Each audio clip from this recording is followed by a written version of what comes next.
एभली आगामी दिन में भी मेडिकल को जिते प्रकार स्वच्छता बा जिते प्रकार आवश्यकता जहाँ जहाँ मेडिकल अच्छी एमपी सर कथा होते भी से विषय आरकेएस पकईकि आउ कौन कौन प्रोब्लेम अच्छी ताको समाधान करने आगामी दिन में आउरी किछि व्यवस्था मेडिकल कॉलेज एवं मेडिकल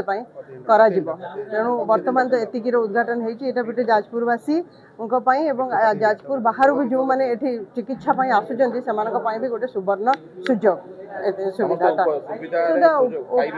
सुजोग पाइबे मु जहाँ फिल करुच्ची तो निश्चित भाव में समस्त कई सुविधा सुजोग वंचित न हुंतु लोकों पाखे सठिक भाव में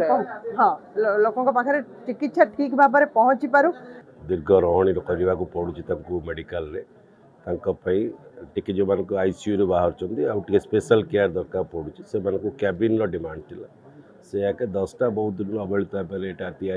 यूज को रखा होता किसी माइनर किसी कम था कंप्लीट करके आज इनागुरेट करके भी नाले डिमांड आसुके हायर टिके रही वाला रेट बट से डिसीजन आरकेएस हम आरकेएस आगुरी यहाँ करदे गोटे कैबिन सिस्टम कल अन्य जिले में जमी अच्छी पार आम तक राशनालाइज करदे आरकेएस डकई द्वितीय कथा हूँ यहाँ रही जमीक आम या मिसेक डीएचएस या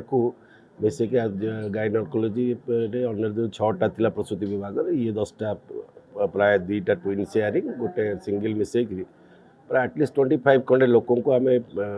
रोगी को रखला बेला कैबिन रखा बेला व्यवस्था कर आशा कर समस्त कम लगे बहुत जिनस चलला बेलू आज रोगी पपुलेसन बढ़िया सहित रोगी संख्या बढ़ुची अनुसार फैसिलिटीज अधिक एक्सपांशन दरकार पड़े जमी आप कहते कि अल्ट्रासाउंड फैसिलिटी तो आपको पे क्लिनिक न कही माने बहुत दिन डिमांड थिला जे आम गोटे कैबिन पाइबा कथा बहुत भी क्रिटिसाइज होता आप एमपी कि गोटे कौन कैबिन जोगाड़ कर पाना तेणु ये बहुत दिन डिमांड थिला जे ये कैबिन जहाँ आज धन्यवाद दूसरी जिला प्रशासन मेडिकल प्रशासन समस्ते जे कैबिनटा है बहुत दिन पेंडिंग होता कारण जड़े पेसेंट आसिले गोटे भल भाव में डबल माने ट्विन सिस्टम अच्छी सिंगल सिस्टम अच्छी तेणु सीटी सब प्रकार फैसिलिटी अच्छी जड़े रही अटेंडेंट केमती रैबिन भितर रहीपर प्लस से कलिंग बेल सिस्टम अच्छी डॉक्टर को कॉल करने स्विच फ्विच अच्छी ये सब जिन जहाँ हम डिस्प्ले रूम अच्छी तेणु ये सब फैसिलिटी अच्छी